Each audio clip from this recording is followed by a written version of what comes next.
Good evening, I'm Chris Wallace in for Brett Baer. There are tweets and clarifications, reports and denials tonight in the investigation into President Trump's alleged links with Russia and possible obstruction of justice.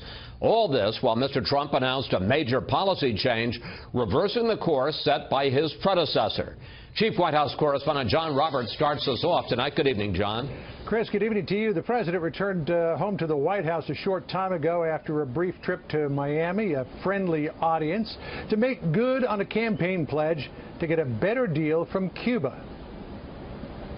Effective immediately, I am canceling the last administration's completely one-sided deal with Cuba. Before a jubilant crowd with a stroke of his executive pen, President Trump moved to tighten the screws on the Castro regime, rolling back Obama-era easements on Cuba policy.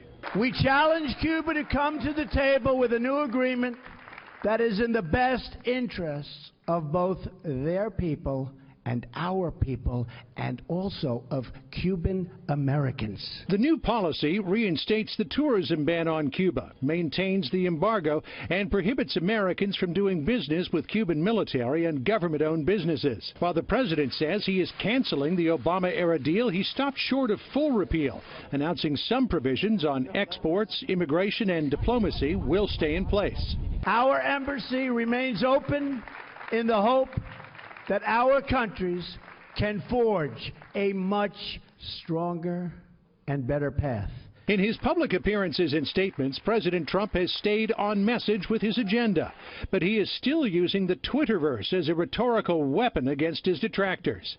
The president tweeting this morning, quote, "I am being investigated for firing the FBI director by the man who told me to fire the FBI director. Witch hunt."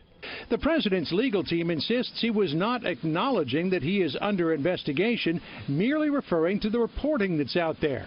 But a source tells Fox News the tweet was squarely aimed at Rod Rosenstein, the Deputy Attorney General who appointed Special Counsel Robert Mueller.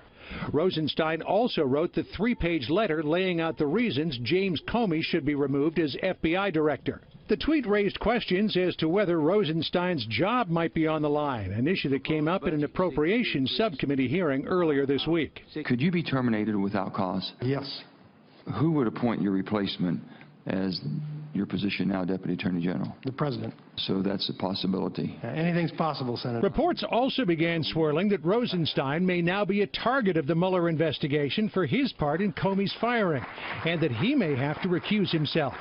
In a statement, Justice Department spokesman Ian Pryor told Fox News, quote, "As the Deputy Attorney General has said numerous times, if there comes a point when he needs to recuse, he will. However, nothing has changed." As leaks about the Mueller investigation grew last night, including one that Jared Kushner's business dealings are now under scrutiny, Rosenstein issued a rather strange, out-of-the-blue statement about leaks, saying, quote, "Americans should exercise caution before accepting as true any stories attributed to anonymous officials. Americans should be skeptical about anonymous allegations." Sources close to Jared Kushner shot down the idea that his business dealings with Russia were under investigation, saying, quote, "We do not know what this report refers to." They also reiterated that they have been contacted neither by the FBI nor the Office of Special Counsel. Chris? John Roberts reporting from the White House. John, thanks for that.